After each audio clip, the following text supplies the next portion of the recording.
Listo. Eh, Estamos muy contentos este día de hoy que tenemos a una gran invitada, es Yamile Said Méndez. Ella es una gran escritora representante de América Latina y no solo de América Latina, así que algo que como la siento cercana porque es de América del Sur, Ujú. no solo América Latina. Y bueno, le damos la bienvenida y vamos a tener un momento de una hora de conversación sobre su vida y sus apuestas literarias. Así que muy bien, muchas gracias por aceptar la invitación, Yamile. Y, y eso. Bueno, muchas gracias por tenerme, me puse muy contenta cuando recibí la invitación y me encanta esta oportunidad que no es muy común de poder hablar en castellano. Siempre estoy de alguna manera traduciendo eh, en mi mente, en mi corazón, en mi arte, y me encanta tener la oportunidad de poder expresarme en castellano. Así que muchas gracias. Genial. Mira, a propósito del corazón, yo creo que varias oportunidades mirando tus entrevistas y también se deduce también en tus libros, tu corazón está en Rosario. Me gustaría que nos expreses más o menos cómo nace, o sea, pues tú eres de Rosario, así que nos digas, nos cuente un poco para gente que no conoce qué es Rosario y qué significa Rosario para ti y tus primeros pasos de vida allí, ¿no? Bárbaro, me encanta esta pregunta porque yo siempre digo, cuando yo empecé a estudiar por mi propia cuenta para ser escritora, recibía dos mensajes o dos consejos de escritores que eran escribí lo que está en tu corazón y escribí lo que sabes. Algo que yo sabía y conocía mucho y algo que estaba siempre en mi corazón y que yo amaba era el Rosario, ¿no? El Rosario es el lugar donde nací. Está a 4 horas al norte de Buenos Aires, en Argentina, en el área pampeana, el área del litoral, rodeada de ríos. El río más importante es el río Paraná, que viene desde Brasil y continúa hasta el Océano Atlántico, y es un río marrón, porque trae todos esos sedimentos que arrastra por el camino. Es un cauce importante eh, en muchos aspectos, el de la industria de nuestra área, que es la industria ganadera, la industria de los granos que se exportan a diferentes partes del mundo, y también por el río llegaron muchos inmigrantes de diversas partes del mundo, como fueron mis antepasados que vinieron eh, del Medio Oriente, como mi abuelo Emilio, ese era su nombre españolizado, su nombre verdadero era Karim Sayed, y él después se lo cambió a Emilio. Él era sirio-palestino. En Argentina hay una comunidad sirio-palestina muy grande. Él llegó al principio, como en los 1930, y con un pasaporte turco a Argentina. También llegó a la familia de mi bisabuela del otro lado, de otra rama de mi padre, de mi abuela Elena, vinieron de Yugoslavia, y era una familia de ascendencia judía, y llegaron a Argentina con pasaportes italianos. Entonces tengo una historia de familias que han ido buscando dónde poner raíces con identidades diferentes, que a veces el pasaporte no expresaba toda la dimensión de quiénes ellos eran. También, bueno, en la parte de Rosario, eh, parte de mi familia no era originalmente de Rosario, era de una provincia que se llama Entre Ríos, y bueno, son criollos, entonces mucha ascendencia indígena. eh, Tenemos también alguna rama africana por ahí que con muchos eventos, ¿no? Y mudarse de lugar a lugar se han perdido documentos. Pero bueno, Rosario es la cuna de la bandera argentina, porque ahí se hizo por primera vez, y también es la cuna de grandes futbolistas como Leo Messi. Nacimos en el mismo barrio, Ángel Di María, un montón de futbolistas que puedas pensar. Entonces yo nací al fin de los 70, durante la dictadura. El Mundial de Fútbol en Argentina fue a unos meses de mi nacimiento. No tengo recuerdos, solamente tengo las memorias heredadas de mis papás que me contaban que me llevaban a festejar el campeonato mundial con ellos. Entonces, a pesar que me fui de Rosario, específicamente a los 19 años, siempre mi corazón sigue muy arraigado y siempre tengo esa añoranza del río, del aire húmedo, de las aves por la mañana. Yo vivo en un lugar muy lindo en Utah, con muchas montañas, mucha naturaleza, pero extraño mucho todavía. ¿Y cómo eran estas mañanas? O me imagino yo, porque uno cuando piensa en infancia piensa en varios lugares, piensa por lo menos cómo jugaba, por una parte, los juegos Sí. de infancia, pero también esas mañanas, los amaneceres, los desayunos, ¿cómo era eso en tu casa? Mirá, yo tengo unos recuerdos tan vívidos de ir al jardín de infantes desde los 3 años, caminando con mi papá por una vereda. Para mí, que hace muchísimos años que vivo ahora en el hemisferio norte, eh, las épocas de los equinoccios, como de otoño y la primavera, son cuando más me cuesta acostumbrar, o sea, como que a mi mente y mi cuerpo unan esos relojes, digamos, porque ahora estamos en marzo y para mí marzo es el comienzo de la escuela, cuando los días se ponen frescos, está ese vientito que viene del norte muy cargado de calor y después el viento sur que trae las tormentas. Incluso Rosario tuvo una tormenta terrible ayer, mucho viento, mucha lluvia. Tengo esos recuerdos de ir a la escuela con mi papá y ver las hojas ya volverse de color ocre. No, en Rosario no hay tantos árboles, entonces no hay tal vez la variedad de colores de otoño que yo tengo acá en Utah, pero me acuerdo el color ocre de las hojas de los árboles que ya estaban cambiando, ¿no? Y después al crecer y mi mamá empezó a trabajar cuando yo era muy chica, yo soy la mayor de 4 hermanos, y a pesar de que somos muy seguidos, nos llevamos más o menos 1 año y medio cada uno, y hay 5 años entre mi hermano menor y yo, siempre ocupé el rol de como una segunda mamá para mis hermanos, prepararnos para la escuela. Otro recuerdo muy grande que tengo es el del olor a café. Cerca de mi escuela, yo iba a una escuela bastante lejos de mi casa, era como a media hora. Íbamos en autobús y en el barrio de mi escuela había una fábrica de especias y café. Entonces, cada vez que paso, que yo por un Starbucks, me voy a la escuela en mi mente, porque siento ese olor del café tostado, o de la canela, o de la nuez moscada, me hacen acordar de ir a la escuela. Y para mí la escuela era un lugar maravilloso. Tengo una hija de 15 años que odia la escuela, y siempre tenemos la misma conversación por las mañanas cuando la llevo, y me dice, odio la escuela, y digo, ay, a mí me resulta tan extraño porque yo amaba ir a la escuela.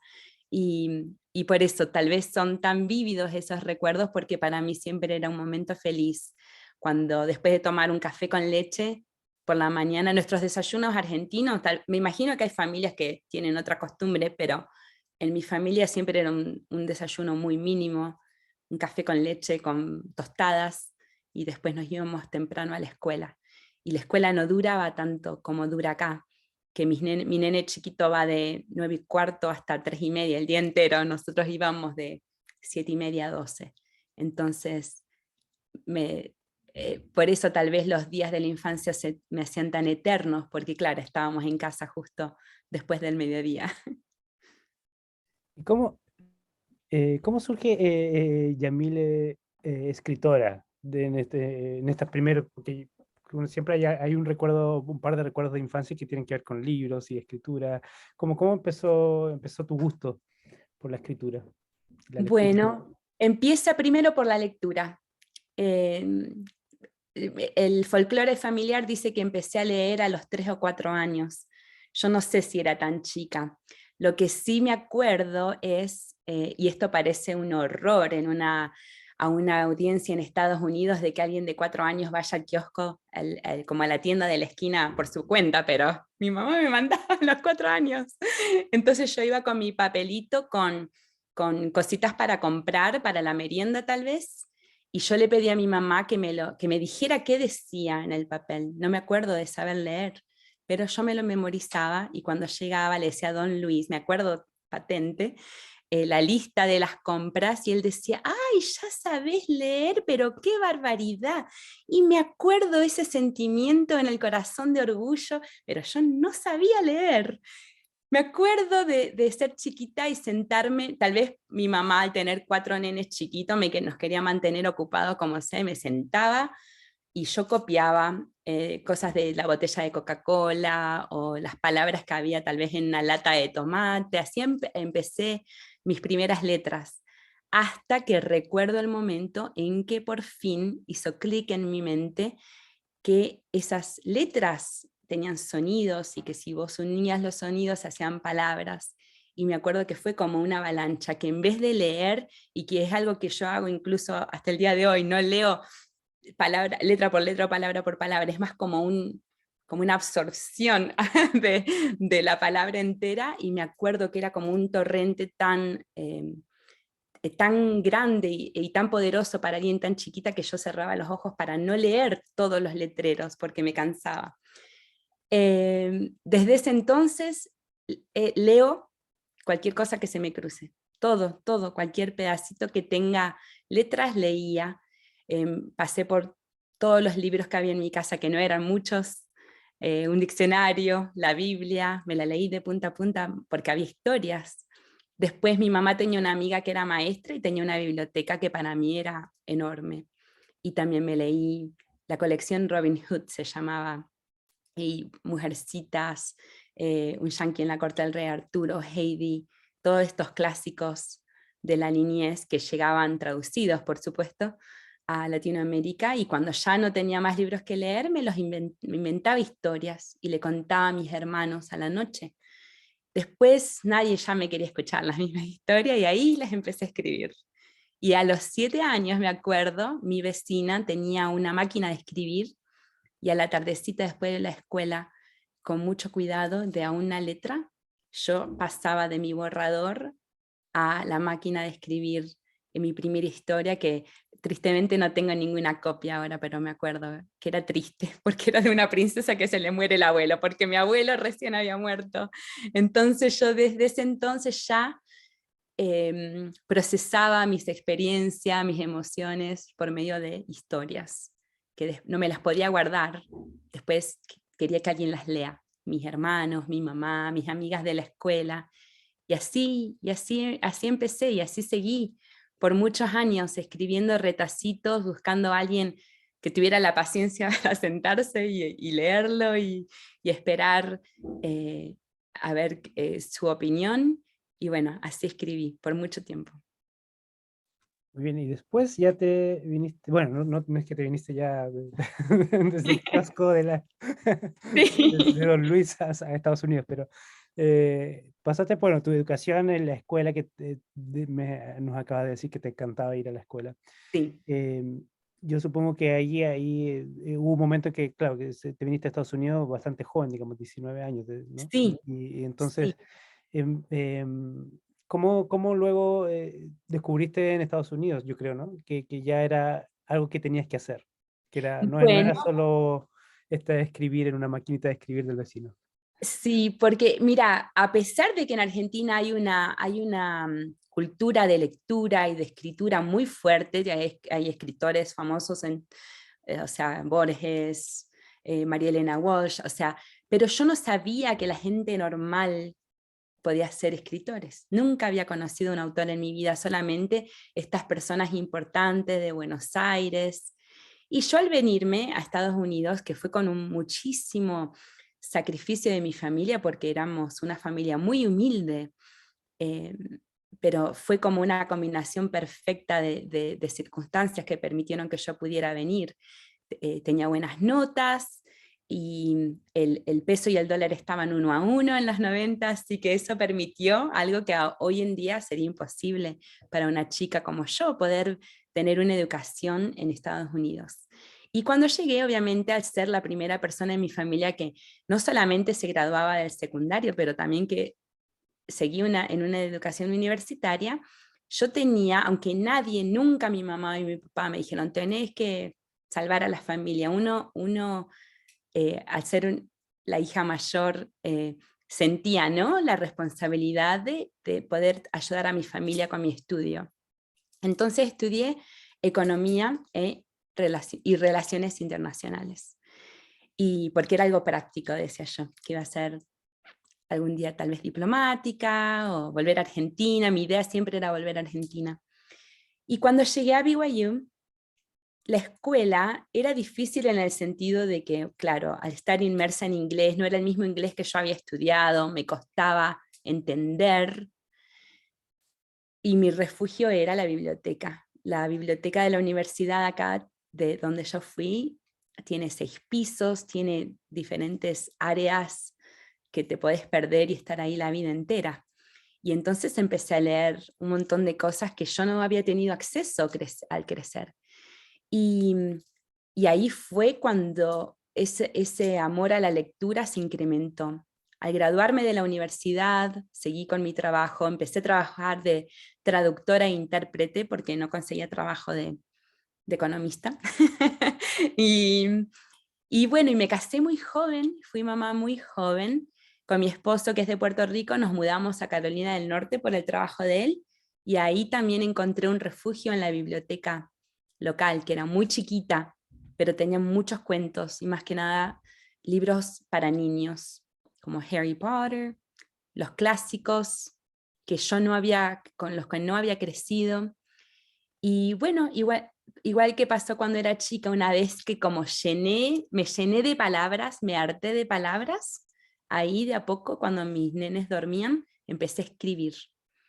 Y extrañaba mucho a Argentina, extrañaba mucho a mi familia.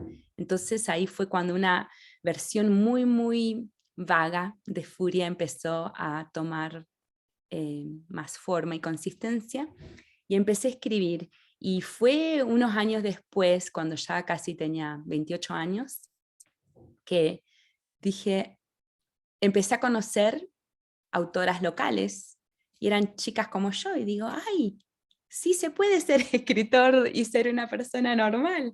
Y ahí fue que empecé a asistir a conferencias y a talleres de escritura, y empecé a escribir con la meta de un día poder publicar mis libros. Interesante que dices tú esto en dos momentos distintos, dices que la biblioteca fue tu lugar de refugio, y pensando que ahí detrás veo que está Soñadores, ¿no? Sí, ay, sí, acá es uno de mis libros. Yo me identifico muchísimo con ese libro, porque igual que esa mamá, igual que Yushi con su nene, así era yo con mi Julián. Empezamos a ir a la biblioteca cuando él era recién nacido, y él obviamente no tenía idea de las canciones ni las historias, pero yo iba para mí. Y después, obviamente, una vez que él, al crecer, aprendimos. Lo que yo pienso ahora es que estaba aprendiendo en inglés esa base de los nursery rhymes, de las nanas en inglés, que yo no conocía para nada, y tuve que aprender primero y tener esa base para después poder yo producir mis historias. Ahí detrás tuyo tienes algunos libros que, bueno, yo no pude revisar todos tus libros, me hubiera gustado, Sí, pero leí algunos. Y tienes un par que a mí me parecen que son como de que yo creo que deberías, no sé si lo has pensado así o va a ser así en algún momento, pero que para mí van muy relacionados. ¿Qué serás y where are you from? Que son sí, preguntas en el fondo muy, o sea, al principio son preguntas muy simples que se las dices todo el tiempo, uno se las dice a los niños, sí. o que te la hacen a ti cuando no eres del lugar, como el Where are you from, de dónde eres, eh, pero que me parece cuando ves el libro completo, y a mí me parecen que son preguntas y respuestas, especialmente las respuestas, en el fondo que se va elaborando en el libro, son muy filosóficas. Entonces, Sí. encuentro que son muy profundos. Entonces, ¿cómo concebiste esos libros? Y yo no sé si los has pensado tal vez como más preguntas o cómo los Mira, enmarcas. sí, respondiendo una parte de tu pregunta, ojalá, yo nunca digo que nunca, y con mi editora de estos 2 libros siempre estamos pensando de cómo en más historias para contar. Pero Where Are You From nació de un momento, bueno, primero, al vivir en Utah, que es un estado que mucha gente piensa que no es tan diverso, porque tiene tal vez una imagen, ¿no?, de cómo es, de los pioneros mormones que llegaron y una cultura muy heterogénea, pero en realidad hay una cultura hay una comunidad latina muy grande, una comunidad de refugiados muy grande de diferentes países, pero igualmente yo pienso que, mira, ahora el 29 de marzo se cumplen 20, yo vine en el 97, entonces 25 años que vine a Estados Unidos y ya me quedé. Y creo que en estos 25 años, por lo menos una vez por día, alguien me pregunta que de dónde soy. Cada vez que en cualquier interacción voy a yoga, la chica de al lado me escucha el acento, ¿de dónde sos? ¿De dónde sos? Y a pesar de que yo tomé la ciudadanía norteamericana hace mucho tiempo, a mi corazón siempre respondo que soy de Argentina. Mi esposo, que tiene un pasaporte americano porque Puerto Rico no tiene su propio pasaporte, él dice Puerto Rico. Pero nuestros hijos nunca saben qué contestar. Tenemos 5 hijos. Julián, el mayor, ya he hablado de él. Cuando era chiquito, bueno, él también, él es mi super lector. Y cuando era chiquito fuimos a un evento con un autor local, que a él le encantan esos libros, para que nos firmara los libros. Estábamos esperando en la línea y siempre hablamos en español en casa. Estábamos hablando, incluso afuera de casa, entre nosotros hablamos en castellano. Entonces se ve que este autor nos escuchó, que ahora somos buenos amigos con él, nos escuchó hablando en español, y él había ido a una misión de su iglesia a Chile. Entonces escuchó el acento, reconoció el acento argentino, y le pregunta a mi hijo que de dónde es. Y mi hijo me mira, habrá tenido 7 años, y yo, como en esos 3 segundos, vi que toda su vida pasó por su mirada. Y no sabía él qué contestar. Y le digo, Julián, ¿vos sos de acá? Y él dijo que era de Utah. Y bueno, y ahí terminó la conversación. Pero a mí me quedó eso, y empecé a observar qué difícil que era para ella. Incluso mis varones, por el fútbol, todos dicen que son argentinos. Mis 2 hijas dicen que son de Puerto Rico. No sé cómo se divide así la familia, pero así es. Pero para ellos el tema de la identidad era muy diferente a lo que es para mí, porque a pesar de que mi familia en Argentina vino de muchas partes del mundo, y yo tengo recuerdos de mi bisabuela hablando con un acento en castellano, y mi bisabuelo también con su acento, siempre éramos argentinos. Y acá fue diferente la experiencia. Entonces, cuando yo estaba haciendo mi maestría en el programa del Vermont College of Fine Arts, tenía que hacer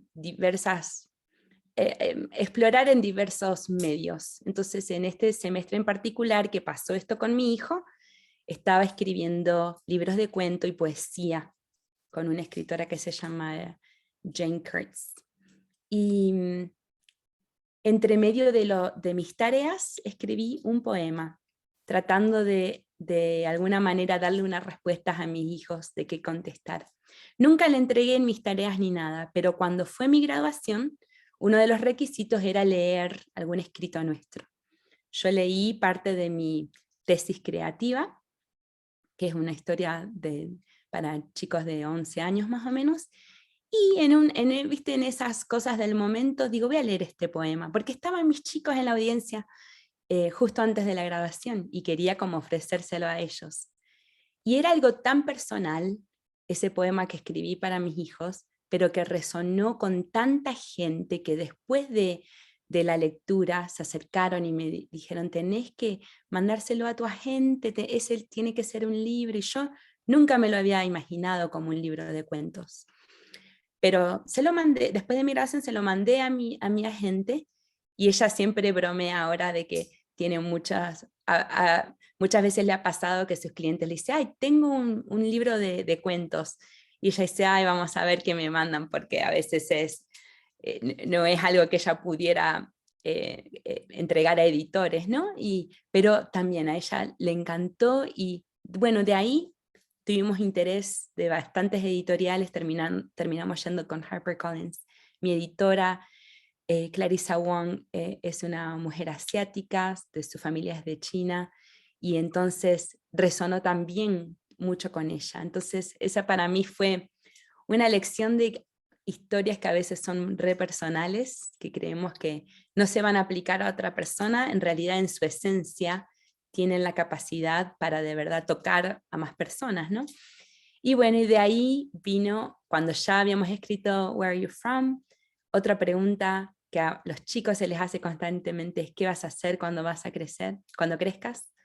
Y, y bueno, y de ahí nació What Will You Be?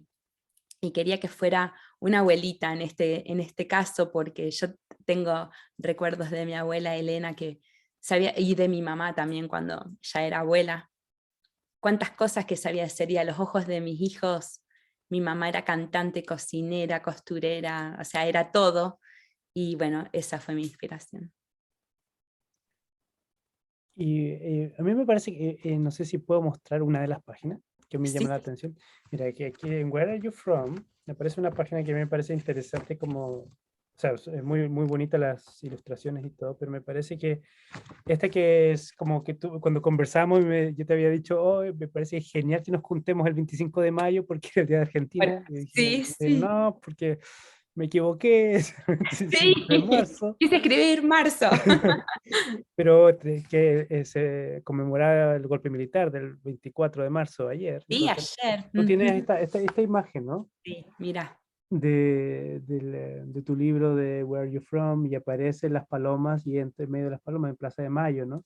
Y sí, aparece pañuelos. símbolo como de las abuelas de la Plaza de Mayo. ¿Cómo tú relacionas lo social con la escritura para niños? Ay, yo pienso que está tan interlazado que es muy difícil de separar. Por eso muchas veces cuando está la charla ay, no mezclemos la política con libros, no mezclemos la política con deporte, es algo imposible de hacer, todo es político en realidad. Em, Te conté que cuando empecé a leer eran muchos de estos clásicos de Estados Unidos traducidos, pero muchos de los libros que a mí me formaron como lectora y como escritora fueron libros escritos por mujeres argentinas como María Elena Walsh, Laura de Betach, Alma Maritano, que eran maestras de escuela en muchos casos, que escribieron sus mayores y más conocidas obras al final de los 70 durante la dictadura. Y ellas escribieron libros como por ejemplo Laura de Betach era la hija de inmigrantes rusos en la provincia de Santa Fe, donde es Rosario, y ella fue prohibida por la dictadura por mucho tiempo y tuvo que dejar de escribir. María Elena Walsh tuvo que mudarse a Suecia por muchos años porque su vida corría peligro, y lo que ellas escribían no eran textos revolucionarios a simple vista.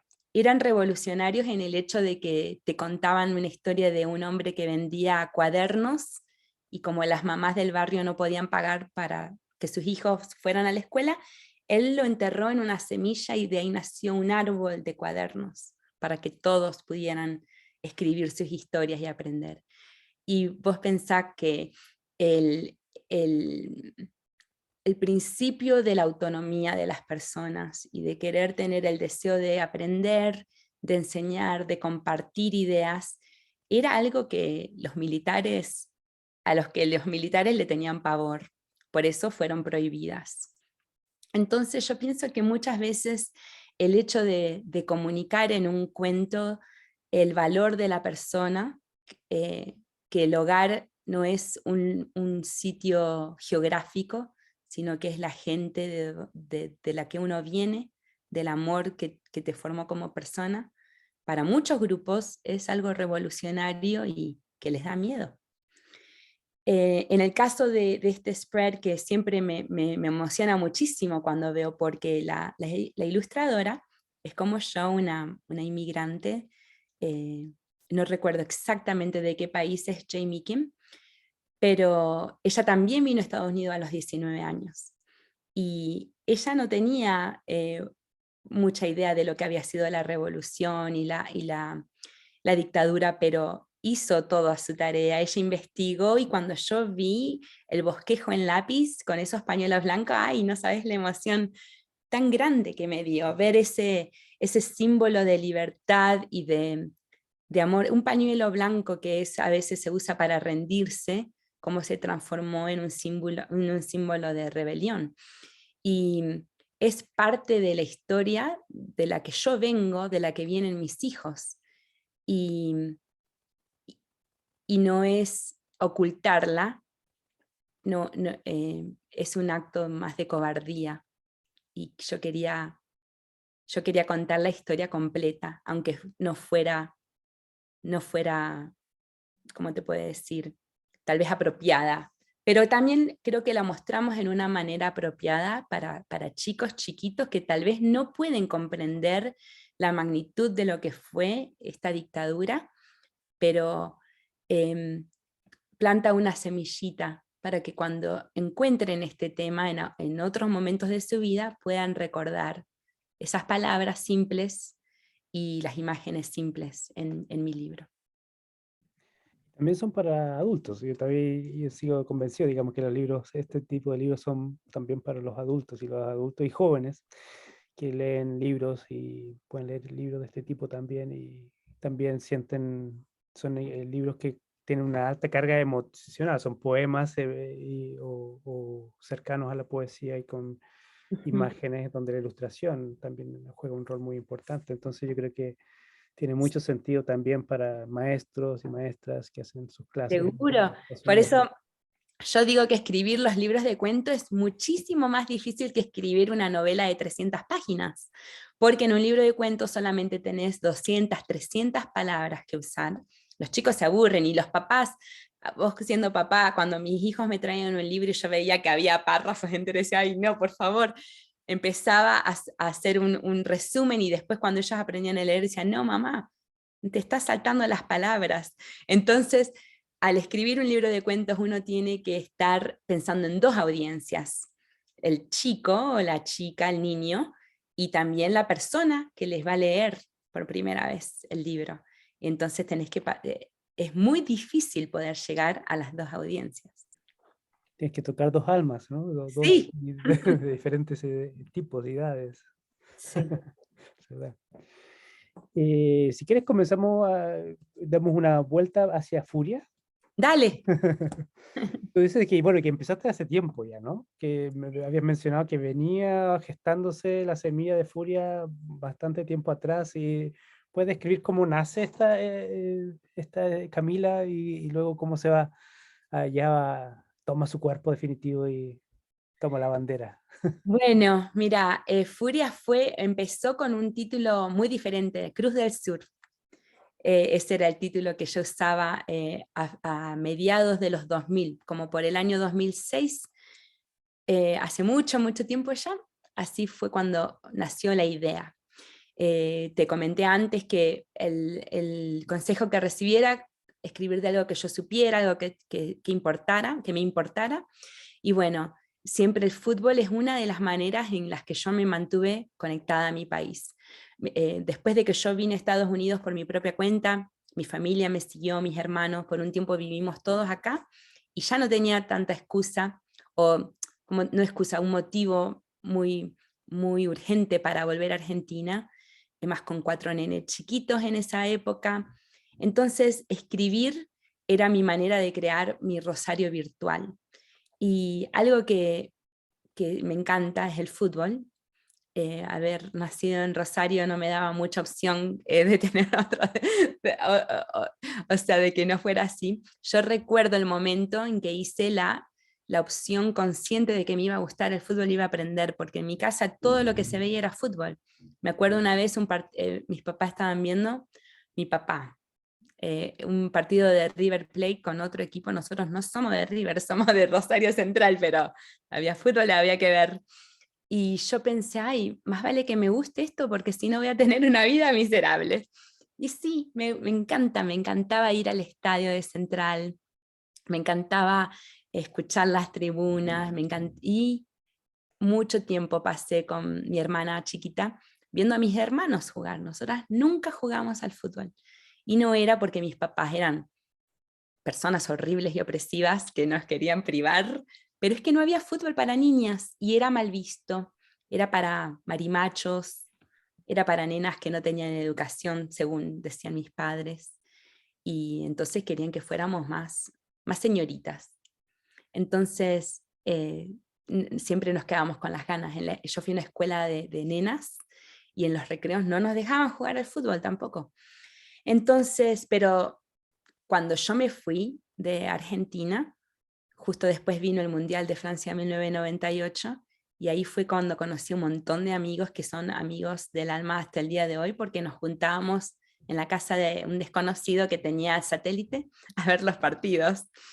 Entonces, yo traté de volcar todas esas cosas que a mí me encantaban de Rosario, las cosas que yo extrañaba. Quería escribir la historia de una futbolista, que es lo que Rosario exporta, pero que fuera una chica, como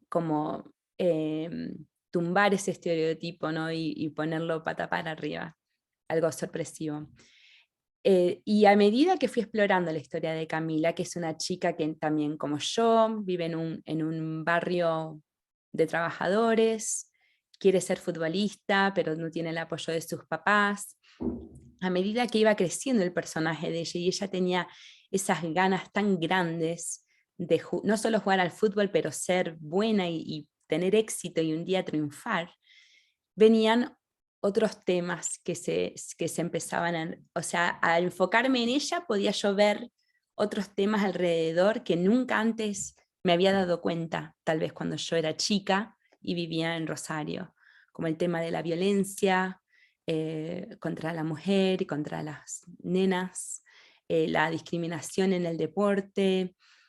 Son cosas que yo no le prestaba tanta atención creciendo, pero al tratar de recordar, yo tengo recuerdos aunque no existía el movimiento Ni Una Menos eh, concretamente, ya había marchas pidiendo por que se encuentre cierta chica, me acuerdo una, María Sol Morales, que fue un caso enorme cuando yo estaba en 7º grado, y uno no cree que los chicos prestan atención, pero yo me acuerdo de ver su imagen en la tele, y mira, tantos años después todavía los sentimientos perduran.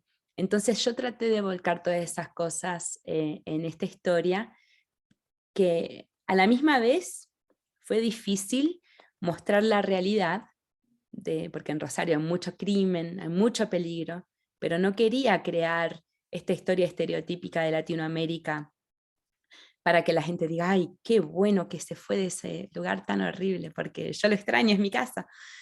Pero tampoco solo quería mostrar las cosas lindas de Rosario, quería hacer justicia y mostrar un poco de las dos caras.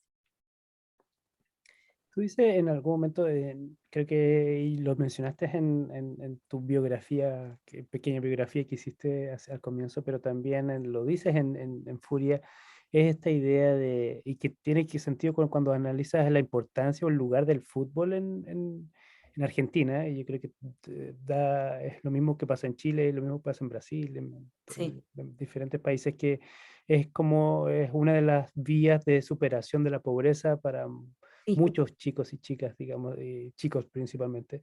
sí. eh, y esta idea de salvar a la familia es como un peso que está allí, ¿no?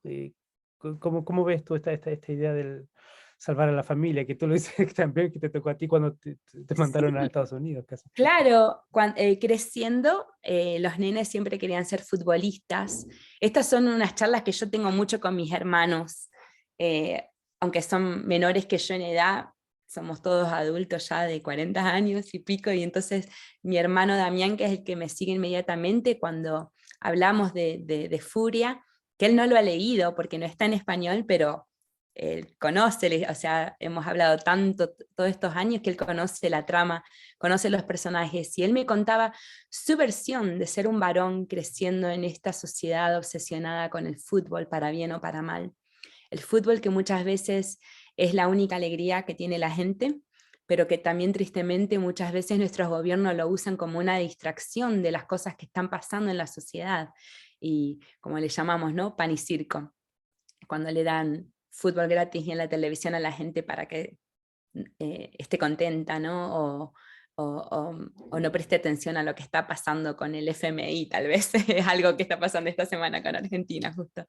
Pero con mi hermano, hablando del peso de un nene rosarino, creciendo en esta sociedad enferma por el fútbol, y un nene que jugaba bien al fútbol, pero que no tenía las condiciones de Messi, que es un fenómeno que se da uno en billones, tal vez, ¿no? Y cómo el sentimiento de valor individual muchas veces estaba atado con la habilidad, con la pelota. Y que mi hermano dejó el fútbol a los 12 años por la presión tan grande que era de competir y no poder hacer las cosas que lo iban a llevar a la élite, digamos.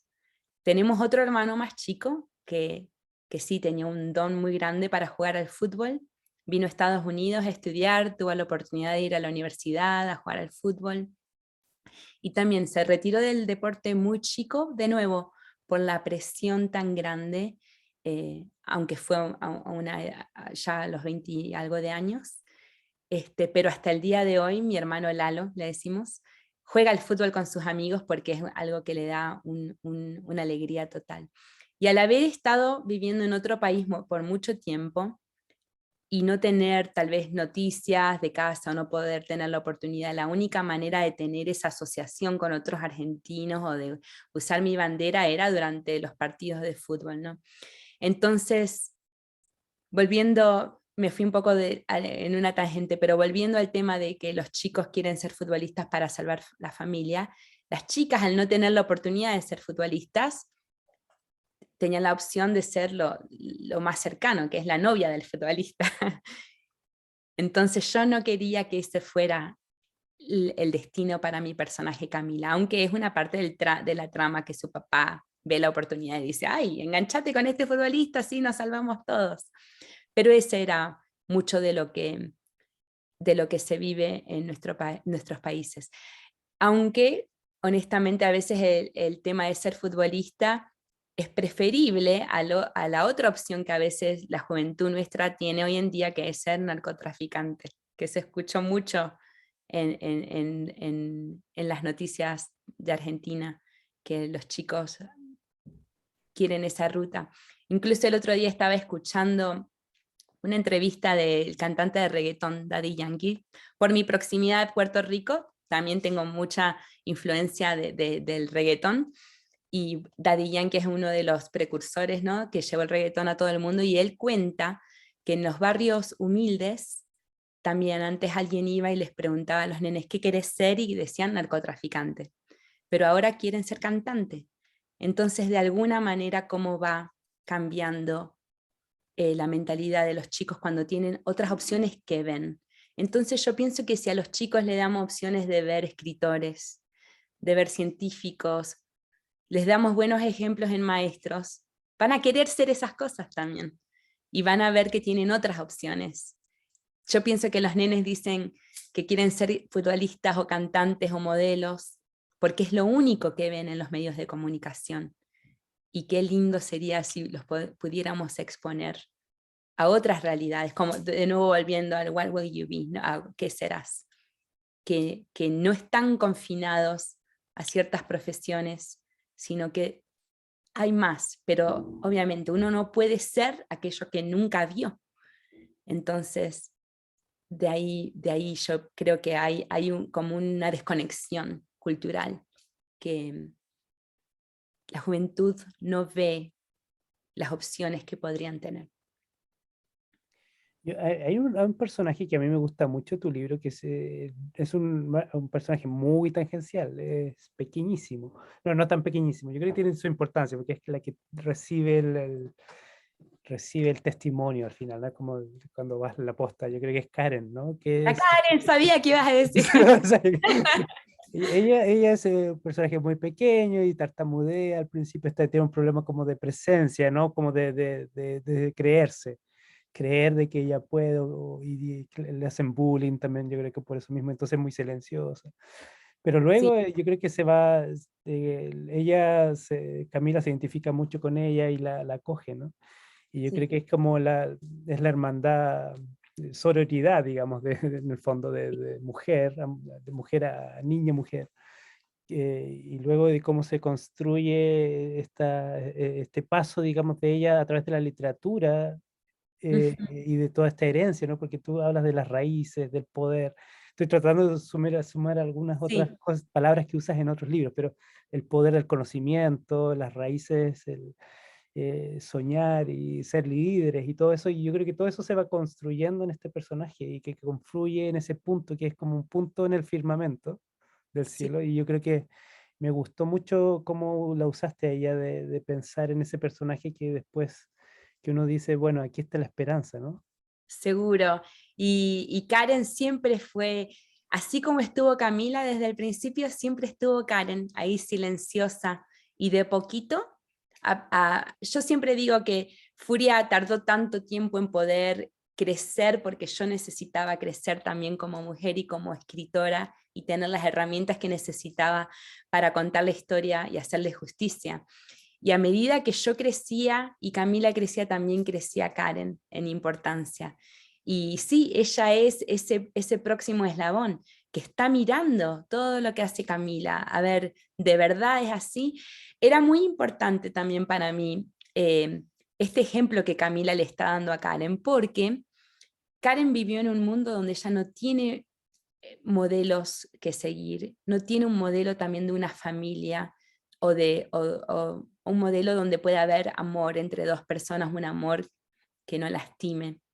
Entonces, ella tiene esta visión romántica de Camila y Diego. Diego es el, el, el, como le dicen en inglés, el love interest, es el héroe de la historia, que es un futbolista profesional en Europa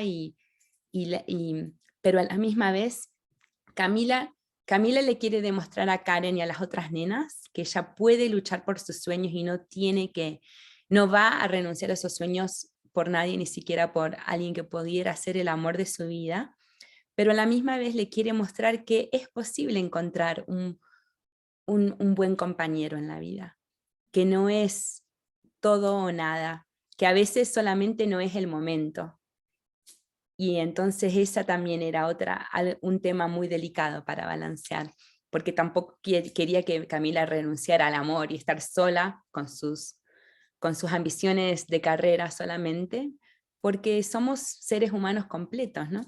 Entonces también quería que Karen recibiera el ejemplo de eso. Y me gusta además que recibe además toda la... Porque el símbolo del traspaso es como la entrega de los libros. Y encuentro que es muy Sí, significativo también eso, ¿no? sí, son los libros que eran los compañeros de Camila en su niñez y ella reconoce, ay, ella tal vez no esté lista para leerlos todavía, aunque es muy precoz, pero algún día va a estar y como me acompañaron a mí, la acompañarán a Karen. Y también viene del tema del principio del libro, cuando Diego le presta un libro a Camila, que es La sombra del viento, que es un libro real, por Carlos Ruiz Zafón, es uno de mis libros preferidos personalmente, y hablan de la parte de que cuando uno lee un libro, una parte de tu espíritu se queda, por eso se inflan, más los lees, más gordos se ponen los libros. Y entonces es muy, como dice Camila, parece prestar un libro que alguien, o leer un libro que alguien leyó antes, se convierte en una experiencia más íntima, porque estás, más si la persona ha subrayado partes preferidas o lo ha ojeado, eh, se vuelve una experiencia más comunal, aunque lo estén leyendo individualmente. Entonces, Camila está de alguna manera, aunque no está implícita en el texto, deseando que esa parte de ella, de todas sus esperanzas y de la fuerza, continúe con Karen. Y tal vez con otra persona a la que Karen después le pase los libros. Ujú. Yamile, ¿quieres leer algo en español por ahí? ¿Tienes? Sí, mira, tengo ¿qué serás acá? Vale. ¿Qué serás?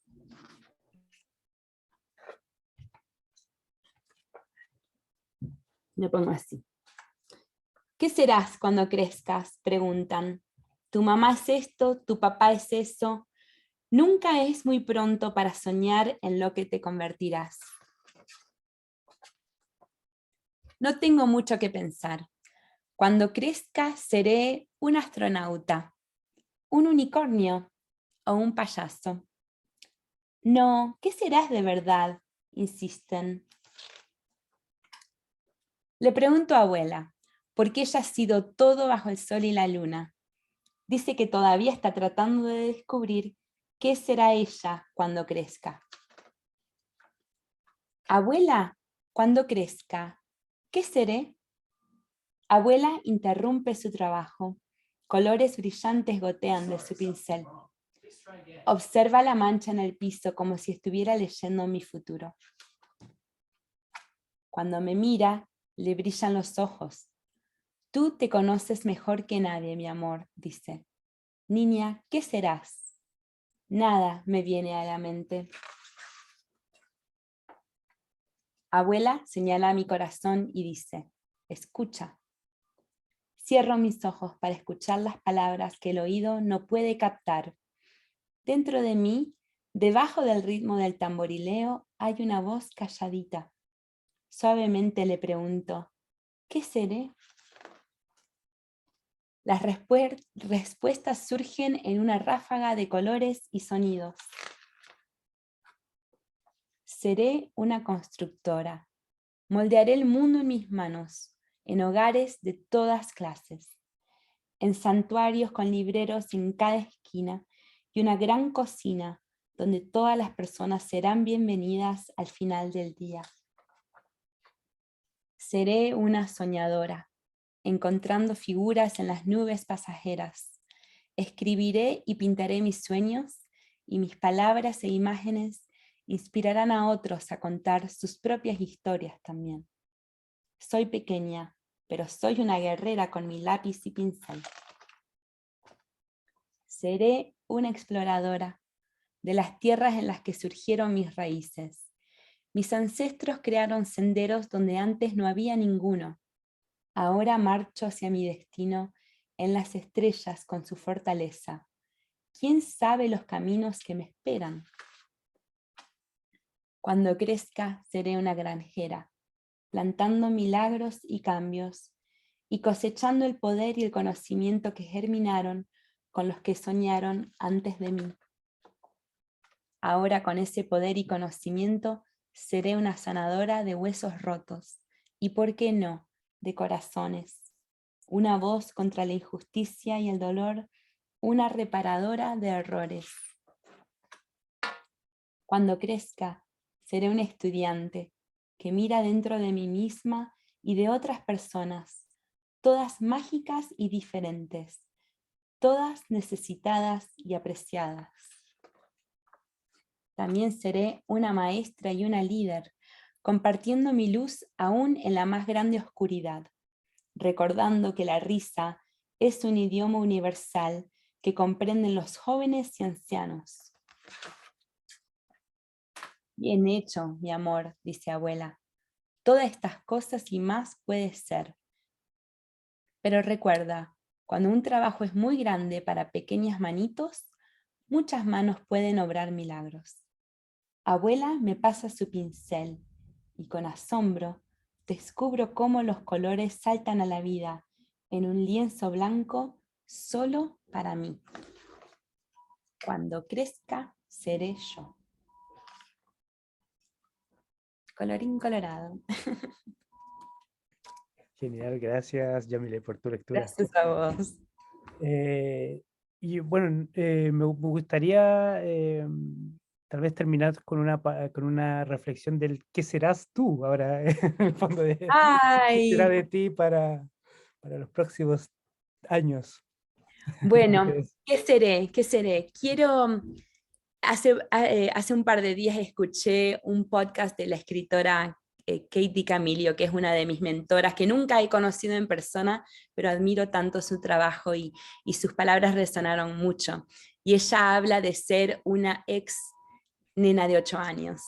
Y yo quiero recordar y ser para siempre una ex nena de 11, de 5 años, de 11, de 17, que son las 3 edades para las que yo escribo.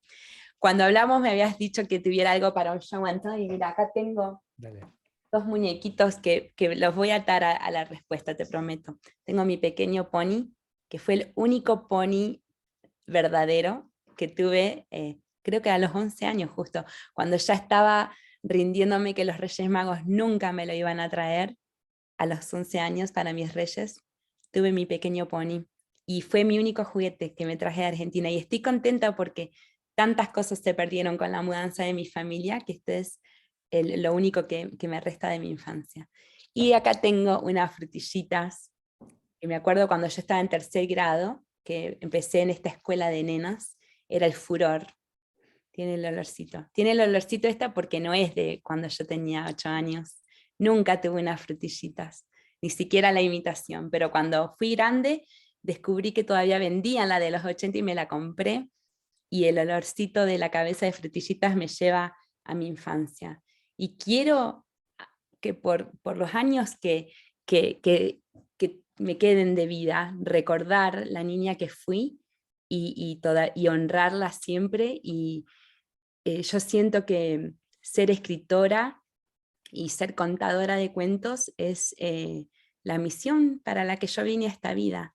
Y como dice la nena en el libro, me ha tocado ser constructora de un hogar, eh, tener una cocina para recibir familia y todavía no se me va la esperanza de un día ser astronauta, vaya a saber los avances de la ciencia que nos permiten hacer de acá a unos años, ¿no?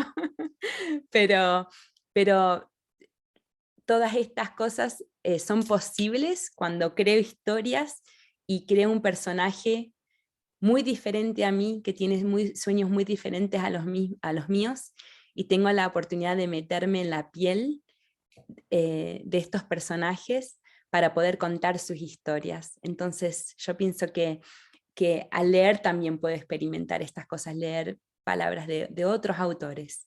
Entonces me gusta esto de ponerme la piel de otras personas encima, aunque sea el ratito que dure el cuento, y quiero seguir haciendo eso por el resto de mi vida.